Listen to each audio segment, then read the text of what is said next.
What's the sickest thing someone did to your mother? My mom went blind 5 years ago but still lived alone in her apartment because she was too proud to move in with me. She kept saying she knew every inch of that place and didn't need help. But then she started calling me confused about strange smells in her apartment and sounds at night. The superintendent, Mr. Turner, kept telling her it was just neighbors being loud, but something felt wrong. I installed a hidden camera in her living room without telling her, and what I saw on that footage made me physically sick. Mr. Turner was using his key to bring women into my mother's apartment at night while she was sleeping in her bedroom. He was using her living room as his personal space, and I could hear him on the audio telling the women to be quiet because the old blind lady won't know we're here. My mother would wake up and come out to check the strange noises, and he would freeze and make the women freeze while my blind mother felt around trying to understand what was happening in her own home. She would ask, "Who's there?" and he would stay completely silent while she stood there terrified. One recording showed her crying and saying, "I know someone's here, please don't hurt me," while Turner and some woman stood 3 feet away from her staying silent. On another night, Turner actually guided a woman to hide behind the couch while my mother felt her way along the wall, and I could hear them trying not to laugh. My mother called me the next morning saying she thought she was going crazy because she could smell perfume and hear breathing, but no one would answer her. She was so scared she'd started barricading herself in her bedroom at night with a chair against the door. I took the footage straight to the building management, and the property manager watched about 10 seconds before saying I'd illegally recorded inside a tenant's apartment without proper consent. He said Turner had a right to enter apartments for maintenance and inspection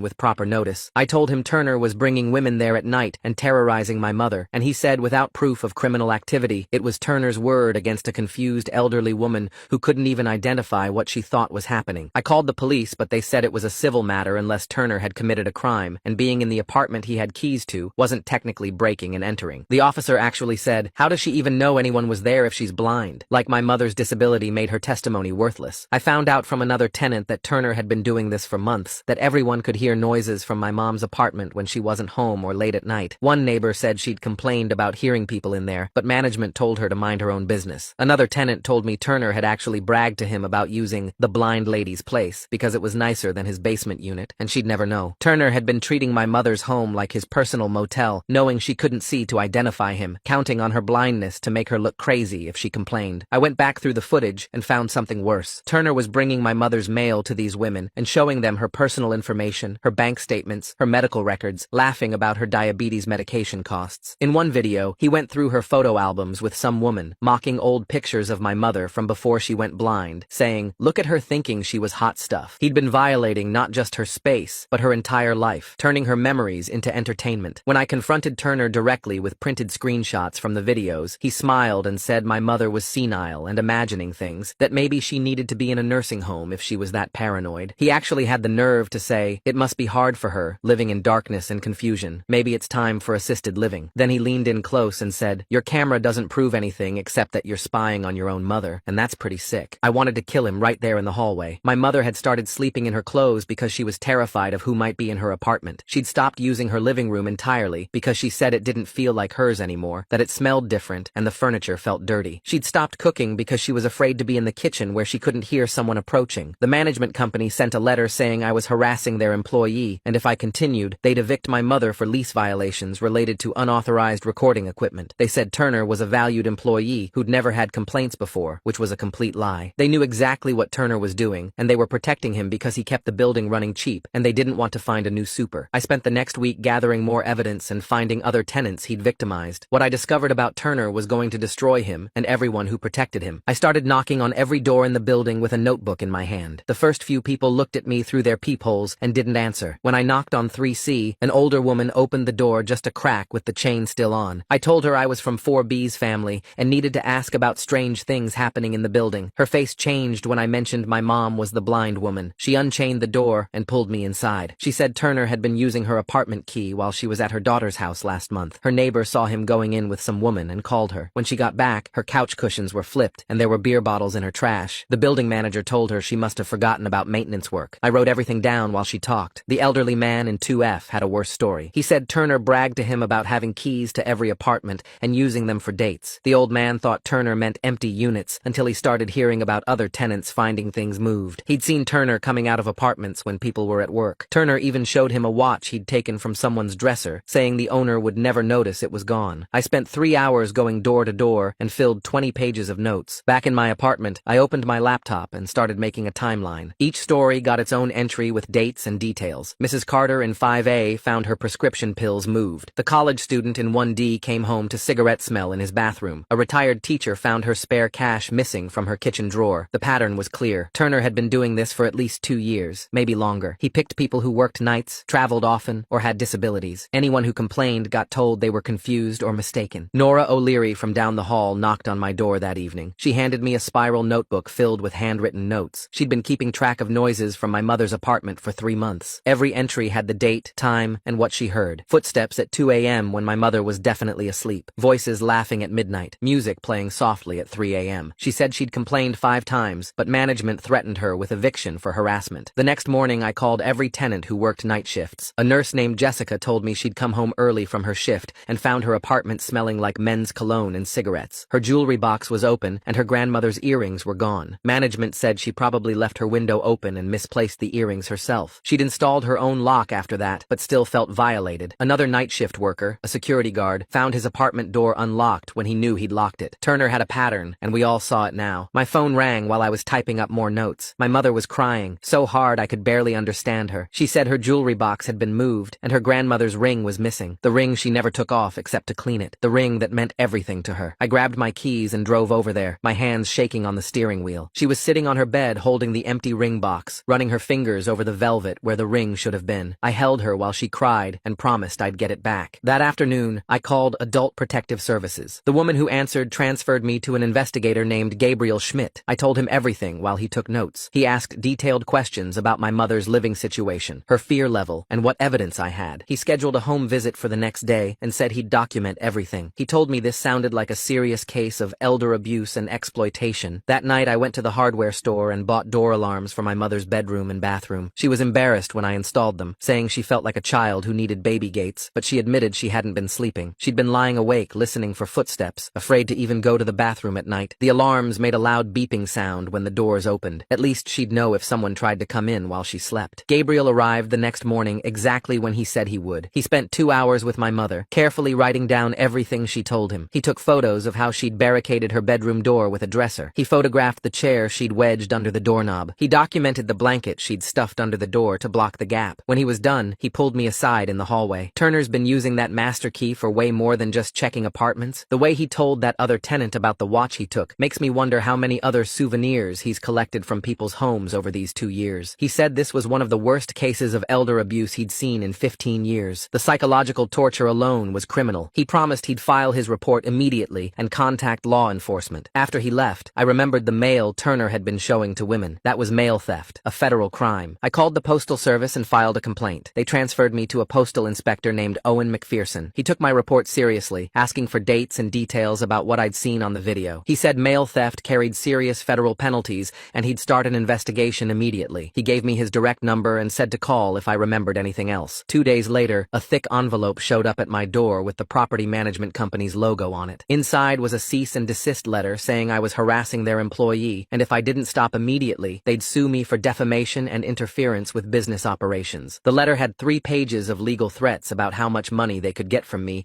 if I kept spreading lies about Turner. I drove straight to the legal aid office downtown and asked for someone who knew about tenant rights. The receptionist sent me to Lily McKenna's office on the 3rd floor. Lily was younger than I expected, maybe 30, with stacks of case files covering every surface of her tiny office. I showed her everything, including the videos, the APS report, and the new cease and desist letter. She watched the footage of Turner bringing women into my mom's apartment while taking notes on a yellow legal pad. When she saw the part where my mom was crying and begging while Turner stood silent 3 feet away, she had to pause the video. She said we had strong grounds for an emergency protective order and started pulling forms from her filing cabinet. She told me the cease and desist was just intimidation and we could use it as evidence that management knew about Turner's behavior. While she prepared the paperwork, I went to my mom's apartment to help her pack. She was sitting in her bedroom with a chair still pushed against the door, even though it was daytime. Her hands were shaking as she folded clothes into a suitcase. She kept apologizing for being a burden and saying maybe she should just go to a nursing home like Turner suggested. I told her this wasn't her fault and she had every right to feel safe in her own home. As we packed her medications and personal items, she started crying and said she felt like she was losing the last piece of independence she had. She'd lived in that apartment for 15 years and knew every corner by touch, and now she couldn't even sleep there without being terrified. We left with just 2 suitcases and a box of her important papers. 3 nights later, while my mom was sleeping in my guest room, my phone buzzed with a text from Nora. She said she could hear people in my mom's apartment right now, and it was 2 in the morning. I called 911 and gave them the incident number from our previous reports, telling them there was an active break-in at my mother's apartment. The dispatcher said units were on the way. I threw on clothes and drove over, getting there just as 2 police cruisers pulled up. The officers went up with me,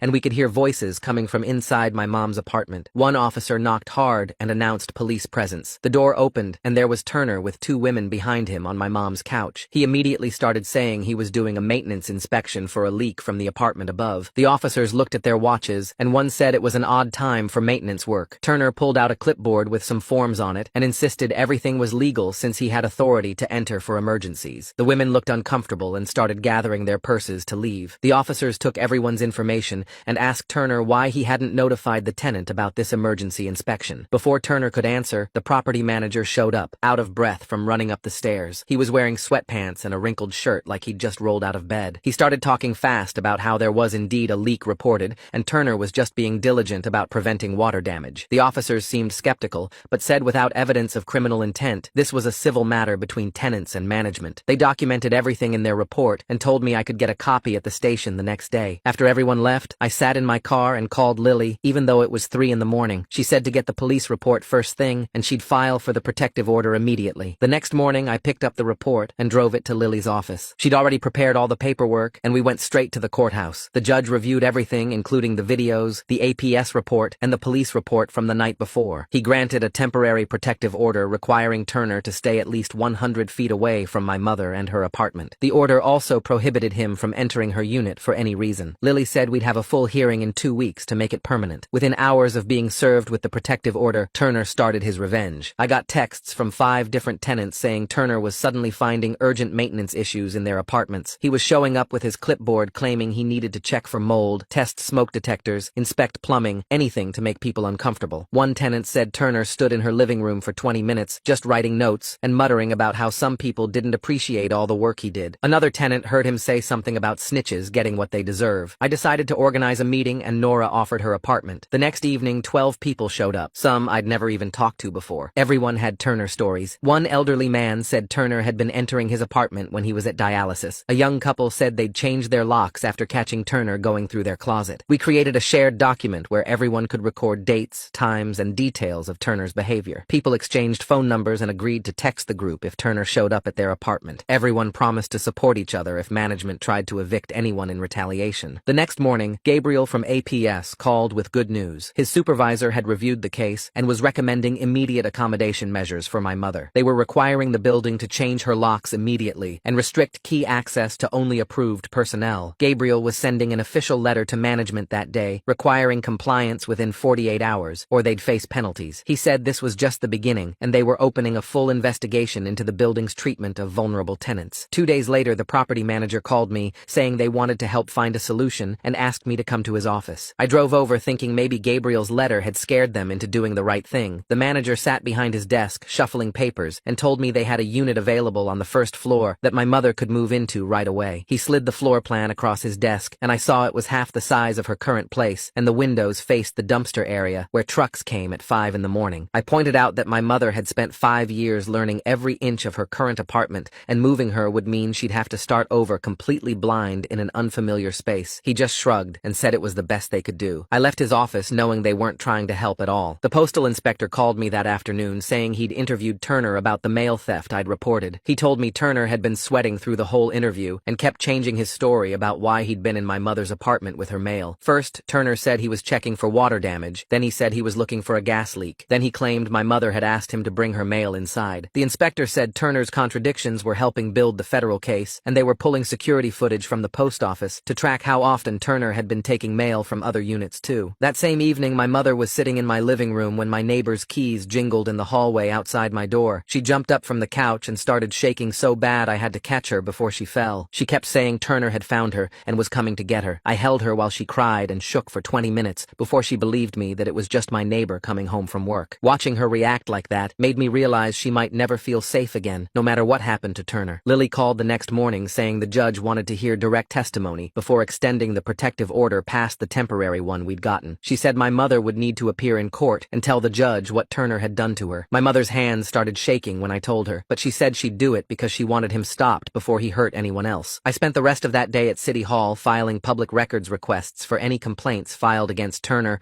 or the building in the past 10 years. The clerk behind the counter said it would take at least 3 weeks to process everything, but she'd add my request to the pile. I figured even if it took time, having that paper trail would help our case eventually. That weekend, 3 more tenants knocked on my door after hearing about our meeting from other neighbors. One was a young mother who lived 2 floors below my mom, and she told me Turner had used his key to come into her apartment while she was breastfeeding her baby. The property manager just happens to show up at 2 a.m. in sweatpants right when police arrive. That timing feels awfully convenient, like maybe Turner called him the second he saw those cruisers pull up outside the building. She said he'd stood there staring at her and wouldn't leave when she asked him to. She'd been too embarrassed to report it, but now she wanted to help stop him. The other 2 were an elderly couple who said Turner had been going through their medicine cabinet during supposed maintenance checks. The housing inspector showed up for the scheduled building inspection on Tuesday morning. I followed him around as he checked fire exits and smoke detectors and wrote violations for exposed wiring in the basement and missing handrails on the back stairs. When he went to check Turner's basement unit, he found Turner had built illegal walls to create extra rooms he was probably renting out for cash. The inspector said that wasn't directly related to our case, but it was interesting that Turner was breaking other rules too. I was walking to my car in the building's parking lot that afternoon when Turner came up behind me fast. He got so close I could smell the coffee and cigarettes on his breath when he leaned in and said my mother wouldn't be around forever and I better watch myself. His face was red and the veins in his neck were sticking out as he told me I was making a big mistake messing with him. I already had my phone recording in my pocket from when I saw him approaching, so I got every word, including the part where he said he knew where I lived and worked. I drove straight to Lily's office and played her the recording. She immediately typed up an emergency motion, and within 2 hours the judge had issued a restraining order preventing Turner from contacting me too. That's when Turner's lawyer showed up for the first time, some guy in a cheap suit who filed papers claiming his client was harassed and stalked by me and other tenants. The lawyer said we were conducting a witch hunt against a hard-working maintenance man who was just doing his job. 2 days after that, everyone in the building got a notice taped to their doors saying management was conducting a full review of all units and every tenant had to provide access for inspection within 72 hours or face eviction proceedings. The notice said it was routine maintenance, but we all knew it was meant to scare people out of helping our case. I called everyone from our group and told them not to worry because Lily said they couldn't legally evict anyone for refusing an inspection without proper notice. Everyone agreed to stay strong and not let management bully us into backing down. 2 days later,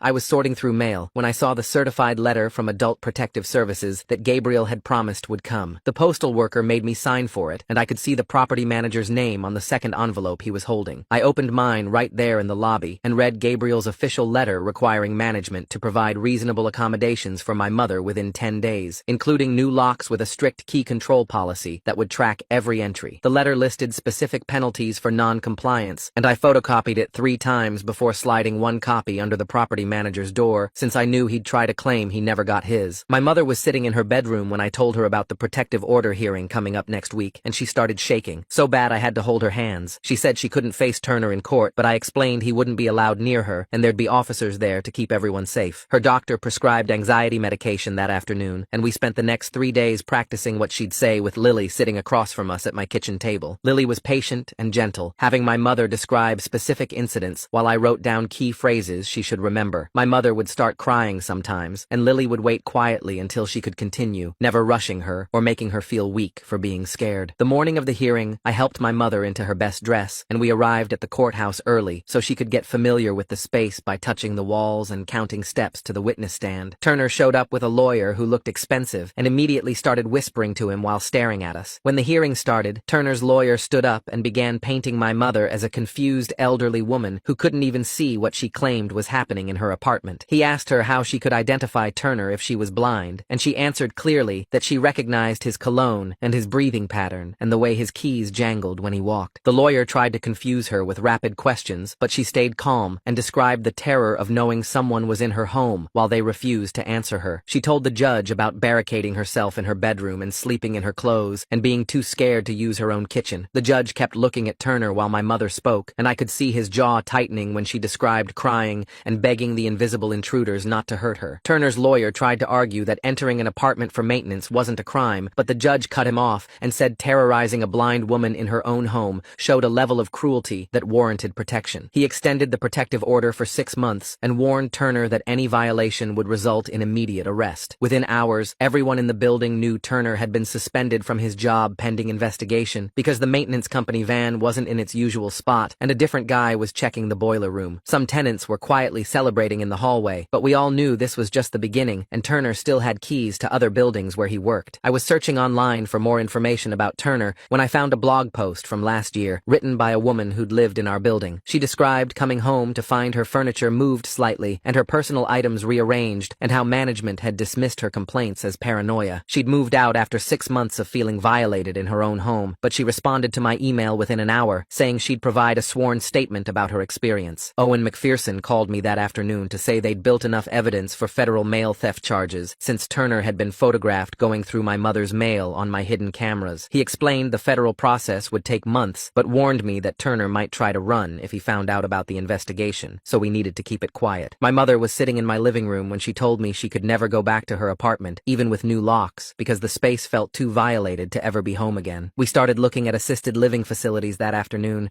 and I watched her shoulders slump as she scrolled through virtual tours on my laptop, listening to me describe rooms that would never be the apartment where she'd lived independently for 15 years. My heart broke watching her give up the last piece of her independence, but I understood she'd never feel safe in that place again. Our tenant group met that night and voted to file a joint complaint with the State Housing Authority about management's failure to protect residents. We documented everything from ignored complaints to the intimidation tactics they'd used to silence us, and the state investigator who called the next day said she'd be scheduling interviews with all of us over the next 2 weeks. Turner's lawyer contacted Lily with an offer that Turner would resign from all his jobs and leave the state if we dropped the civil suits and didn't pursue criminal charges. Lily told me it was a bad deal because it would just let Turner go somewhere else to victimize other vulnerable people, and she was already preparing our civil case for major damages. I was taking out my trash that night when I found an envelope taped to my door with no name or return address. Inside were 5 photos of Turner entering different apartment buildings around the city, all taken within the last week with timestamps showing he was still working as a handyman at multiple locations. Someone else was tracking Turner's movements and wanted me to know about it, which made me both encouraged that we weren't alone in this fight and worried about who else Turner had hurt badly enough that they were following him with a camera. The next morning, management finally sent someone to change my mother's locks, but the property manager made it clear that all maintenance staff would still have copies for emergency access. I watched the locksmith install the new deadbolt while my mother sat in her bedroom packing boxes for the move to my apartment. The property manager stood in the doorway telling me that limiting key access would violate fire codes and insurance requirements. Lily was already typing on her phone as he talked, filing a discrimination complaint with the State Disability Rights Commission right there in the hallway. She took photos of the new locks and recorded the property manager explaining why Turner's replacement would need full access to the apartment. 2 days later, we started moving my mother's things out, and that's when we found what Turner had really been doing in there. Behind the couch were cigarette burns in the carpet that my mother couldn't see, deep scratches on her coffee table from beer bottles, stains on the walls where drinks had been spilled. I photographed every single mark while my mother ran her fingers over the damage on her furniture, finally understanding why everything felt wrong and dirty to her. Under the TV stand, we found cigarette butts and bottle caps pushed into corners. The bathroom had water damage on the walls from Turner's guests using her shower. Her kitchen cabinets had grease stains and food spills she couldn't see but could smell, which explained why she'd stopped cooking. Turner's lawyer thinks calling a blind woman confused will work in court when she can identify him by cologne and breathing patterns. That defense strategy seems pretty weak, considering she gave such specific details about how she recognizes him without sight. I documented everything with my phone, creating folders of evidence labeled by room and type of damage. The state housing investigator showed up 3 days after Lily's complaint and spent 3 hours in my apartment going through everything. She was a woman in her 50s who kept shaking her head as I showed her the videos, the photos of damage, the letters from management dismissing our concerns. She took detailed notes about every interaction we'd had with the property manager, every dismissed complaint, every threat of eviction for recording in the apartment. She asked me to email her copies of everything and said this was one of the worst cases of landlord negligence she'd seen in 20 years. Meanwhile, Nora had been organizing the other tenants and got 15 of us to attend the next city council meeting. We each got 2 minutes to speak, and I went first, explaining how management had protected Turner while he terrorized a blind woman in her own home. Other tenants talked about their own experiences with Turner entering their apartments without notice, going through their belongings, using their spaces when they were at work. The local news was there and interviewed several of us afterward, though we kept my mother's name out of it to protect her privacy. That night, I got a text from another tenant with photos of Turner loading boxes into a van behind the building. More texts came in over the next hour, showing him carrying garbage bags to the dumpster and hauling furniture out of his basement unit. I forwarded everything to Owen McPherson at the postal inspector's office, and he called me back within minutes, saying they were already already monitoring Turner's movements. He assured me Turner wasn't going anywhere, they couldn't find him. My mother had started seeing a therapist twice a week to deal with what happened, though she mostly just sat there quietly during the sessions. The therapist told me it could take years for my mother to feel safe again, that the violation of her home had destroyed her sense of security in ways that might never fully heal. She gave me pamphlets about trauma in elderly disabled people and suggested we look into support groups. Lily filed the civil lawsuit against Turner and the management company the following week, seeking damages for negligence, emotional distress, and violation of the Americans with Disabilities Act. She said we had one of the strongest cases she'd ever seen, with all the video evidence, witness testimony, and documented pattern of complaints that management ignored. The lawsuit asked for compensation for the damage to my mother's property, her therapy costs, moving expenses, and punitive damages for the systematic discrimination. 2 weeks later, the property management company's lawyer contacted Lily with a settlement offer that was so low it was insulting. They offered $10,000 and a non-disclosure agreement that would prevent us from ever speaking about what happened. Lily laughed when she told me the amount, and we were rejected it immediately, preparing for what would probably be a long legal battle. The federal marshals showed up at the building on a Thursday morning to arrest Turner on mail theft charges. I wasn't there, but got calls from 3 different tenants who watched them put Turner in handcuffs and walk him to their car. Nobody celebrated or cheered. Everyone just stood there watching with grim faces, knowing this was only the beginning of getting justice. Turner looked smaller somehow in the photos people sent me, his head down as they led him away. At my apartment, my mother was having more bad days than good ones, sometimes waking up confused about where she was and calling out for me in panic. I'd installed special locks that she could work by feel, motion sensor lights that turned on when she moved through rooms, and an alarm system that announced which doors and windows were secured. She still wedged chairs under her bedroom door handle every night and kept asking me to check if anyone else was in the apartment. Some mornings, she'd forgotten what happened and asked when she could go home. Then I'd have to explain again why she couldn't go back to her old apartment and watch her relive the fear and violation all over again. 2 weeks later, the building owner showed up at the property with 3 men in suits and a stack of boxes. They went straight to the management office and started packing everything while the property manager stood there with his mouth open. The owner handed him a single piece of paper and told him his company's contract was terminated immediately. Within an hour, they had changed all the locks on the office and posted a notice that a new management company would start Monday. The local news had been running our story for days after the state investigation started, and the owner couldn't handle the bad press anymore. The new management people arrived with clipboards and cameras, documenting every broken lock, every safety violation, every complaint that had been ignored for years. They knocked on every door in the building and asked tenants to list their problems. Turner made bail 3 days later, using money his sister wired from Florida. The judge had set it at $50,000, but he only needed to put up 10% through a bail bondsman. We kept my mother's old landline active on Lily's advice, recording everything that came through. The protective order said Turner couldn't contact my mother in any way, including phone calls. But that same night he got out, the phone rang at 2 in the morning. I listened to the recording later and heard Turner's voice saying my mother was a lying witch who ruined his life. He said he knew where she was staying and that this wasn't over. The recording device captured everything perfectly, including him saying his full name at the end like he wanted us to know it was him. I took the recording straight to the police station and they issued a warrant within the hour. They found Turner at a motel near the highway and arrested him again. This time the judge revoked his bail completely. The grand jury hearing happened a month later in a windowless room at the federal courthouse. I sat in a wooden chair for 4 hours while 23 people asked me questions about everything we'd discovered. I showed them the videos, the photos of my mother's stolen mail, the recordings of Turner bragging to other tenants. The prosecutor kept stopping me to ask for more details about specific incidents. They wanted to know exactly when Turner had started using my mother's apartment, how many times we had evidence of him bringing women there, what items he had touched or moved. One juror asked if Turner had ever taken anything from the apartment, and I told them about finding my mother's jewelry box empty when we moved her out. The prosecutor said they were adding theft charges to the federal mail fraud case. They had enough evidence to charge him with identity theft too, since he'd shown my mother's personal information to strangers. My mother finally agreed to look at the assisted living place Nora had found after her therapist spent 3 sessions explaining why it would be safer. The facility specialized in residents with vision loss and had security cameras at every entrance. The staff wore special badges that announced their names when they entered a room so blind, residents always knew who was there. Each apartment had a panic button that connected directly to the front desk. My mother toured the place with her white cane, feeling the railings along every hallway and testing the emergency call system 3 times. She asked about the locks on the doors and whether maintenance staff could enter without permission. The director explained their strict protocol, where 2 staff members had to be present for any room entry, and residents got an audio notification first. She moved in the next week, taking only her clothes and a few photo albums she couldn't see but liked to hold. The civil lawsuit lawsuit depositions started 2 months later in Lily's conference room. The former property manager sat across from us sweating through his shirt while Lily asked him about Turner. She had emails printed out where the manager had told the owner that Turner was difficult but cheap and that replacing him would cost twice as much. Another email showed the manager telling Turner to be more careful after a tenant complained about noises from vacant apartments. The manager claimed he didn't know what Turner was doing specifically, but Lily had a recording of him telling another tenant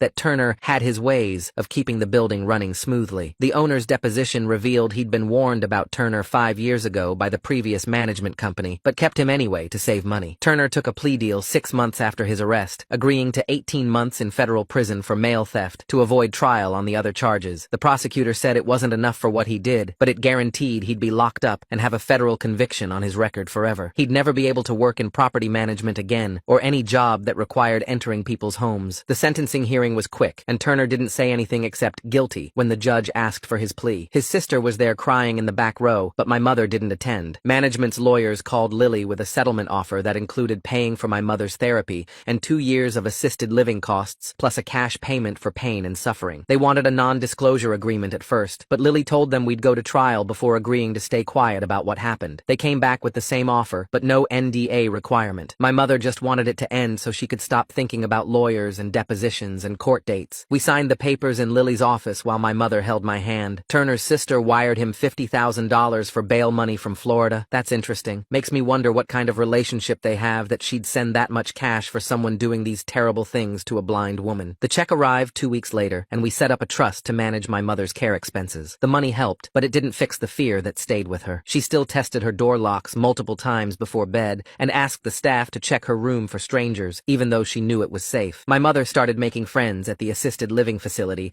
after joining a book club where volunteers read aloud to vision-impaired residents. She learned to use the pool with a buddy system and joined a cooking class designed for people with visual disabilities. 6 months after moving in, she told me she had slept through the entire night without waking up scared. She said the sound of other residents in the hallway actually made her feel safer because she knew she wasn't alone anymore. The activities director helped her start a support group for people adjusting to vision loss, where she could talk about her experiences and help others facing similar challenges. The State Housing Authority investigation concluded with a $50,000 fine against the building owner and new requirements for quarterly inspections for 3 years. They found 47 violations, including illegal entry, failure to maintain security, and negligent supervision of employees. The ruling became a precedent that other tenants in the state could use to protect themselves from similar abuse. The building owner had to hire an independent security firm to audit all properties in his portfolio and submit monthly reports to the state showing compliance with tenant protection laws. I spent the next 3 weeks tracking down everyone Turner had hurt in that building. The first woman I found was living in a shelter after Turner had stolen her disability checks from her mailbox for 6 months. She cried when I showed her the footage of Turner going through mail slots at night. The second victim was an old man on the 3rd floor who'd been too scared to report that Turner had been charging him $50 a month for special maintenance that never happened. The third was a young mother who'd moved out after Turner kept letting himself into her apartment to check the pipes when she was in the shower. Each person I talked to had been too afraid or too ashamed to come forward alone, but when they heard about my mother and saw that Turner was already facing charges, they found their courage. The woman from the shelter went straight to the police station that afternoon and filed her report. The old man called his son, who was a lawyer, and they filed the next day. The young mother had actually kept a diary of every time Turner entered her apartment without permission, dates and times, and what he'd said to her, and the detective told her it was the best evidence they'd seen. 3 more reports got filed within a week, each one adding potential years to Turner's sentence. 6 months passed, and my mother was living in a nice assisted living place 40 minutes from my house. She still woke up screaming sometimes, convinced someone was in her room, and the night staff had to turn on all the lights and let her feel around the whole space before she'd believe she was safe. During the day, she was better, joining activities and making friends, but she never wanted to be alone anymore. She'd ask the staff to stay with her while she showered because she was terrified someone would come in while she was vulnerable. The assisted living people were patient and kind, never making her feel crazy for needing these things. They'd assigned her a main caregiver who understood trauma and would sit with her whenever the fear got bad. My mother had started going to a support group for elder abuse victims, and she'd made friends with 2 other women who'd been through similar things. They'd eat meals together, and one of them would always walk my mother back to her room so she didn't have to go alone. Turner's sentencing hearing came 8 months after his arrest. The prosecutor had added charges for each new victim who'd come forward, plus additional counts for mail theft and elder abuse. His lawyer tried to argue for minimum security prison, saying Turner had no violent offenses and was a first-time offender. The judge read through the victim impact statements, including one from my mother that I'd I'd helped her record because she couldn't write anymore. When the judge got to the part where my mother described being too scared to leave her bedroom to use the bathroom at night, he looked directly at Turner and denied the minimum security request. Turner got 2 additional years on top of his original sentence and would serve it all in regular prison. The judge specifically mentioned Turner's pattern of targeting vulnerable people and using his position of authority to terrorize them. After the trial, I started volunteering with a tenant rights organization downtown. Every Tuesday and Thursday,